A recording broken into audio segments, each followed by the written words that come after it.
Interdependence is the state of being dependent upon one another, and it's an animating word behind Sunkin, the longtime indie rock solo project of Los Angeles-based musician Kabir Kumar, who also plays in Guppy. This is Tell Me About Your Band.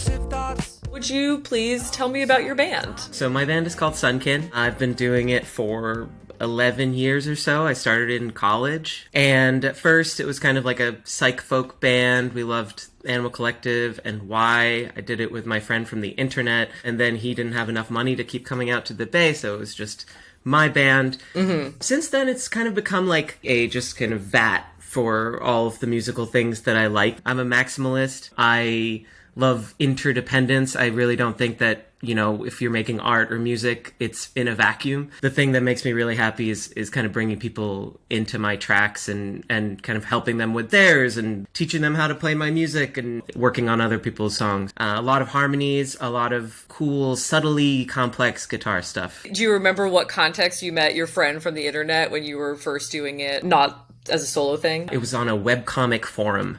It was on the questionable content forums. Okay. Which I kind of think back and know now to be like just a hotbed of indie rock masculinity in 2007. So I was like, hell yeah, at the time.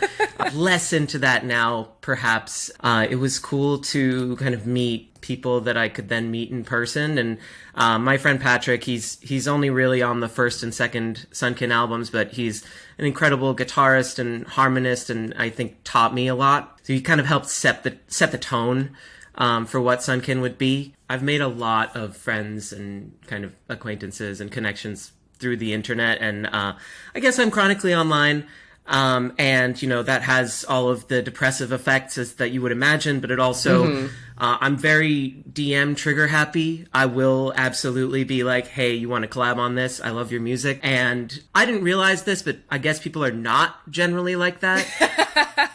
When I talk to my friends, I'm in this band called Guppy, in LA, and they're always like, oh yeah, you're so good at Twitter and networking. And I'm like, I'm just like bored at my day job. And I really, I just want to do something that feels productive and not like day jobby. Yes, totally. So I want to talk more about maximalism. What is the average like Sunkin song of like, you know, instrumentation that's on? How do you basically wrangle like a more complex kind of way of arranging things or writing things? The way that I consider maximalism, especially more recently, has been like I will not stop myself from kind of going down whimsical corridors and whatnot. The last few years I've been better at kind of holding these different things in different buckets. And the maximalism part is like the buckets contain every genre of music. Mm-hmm. At one point I was definitely into like, okay, now it needs flutes, now it needs cellos, now it needs like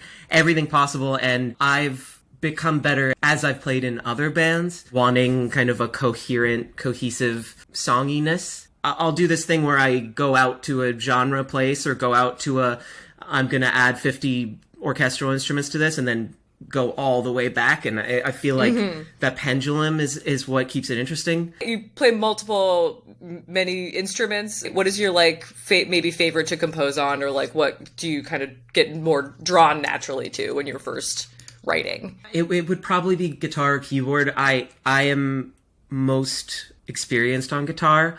I think that I'm like, I feel really good about my guitar playing. I also play keyboards. There's like some synths and this Casio I use forever.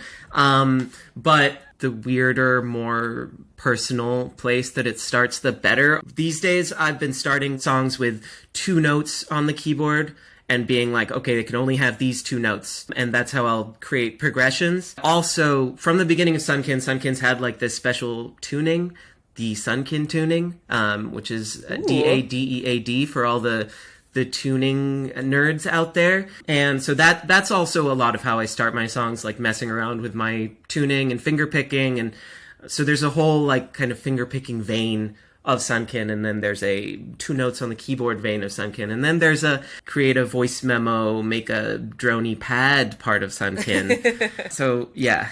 Amazing. Wait, I need to know how did the tuning first get developed? I guess I first tuned the E string down to D, as you do when you're playing anything like rocky or folky, so you can get that D-A like vibe going. I think there is a pretty famous tuning that Stephen Malkmus uses a lot, which is D-A-D F sharp A-D. And I was like, I'm going to change this a little bit. I'm not even sure if I got it from him. I just realized he did it later. And I tuned the G string down to E, which is very low. They're like a major second off. It's just a really nice, open, modal feeling that I think is a big part of my songs. Modal music has always been interesting to me because I'm Indian and my parents listened to a lot of classical Indian music and a lot of jazz and a lot of folk growing up. All of those things are super modal, and I love anything that kind of breaks the rules of Western harmony while kind of acknowledging their existence. It also sounded really good with the harmonic, so that was a big part of it. Oh, Joni Mitchell, too. Okay. My dad recently sent me a message being like, Joni Mitchell had an interview where she was talking about how she used sus chords a lot, where her contemporaries would use major and minor chords. And my dad was like, can you explain this to me? And I was like, yes, I can, Dad. Thank you so much for asking. Don't need a crowd to cheer.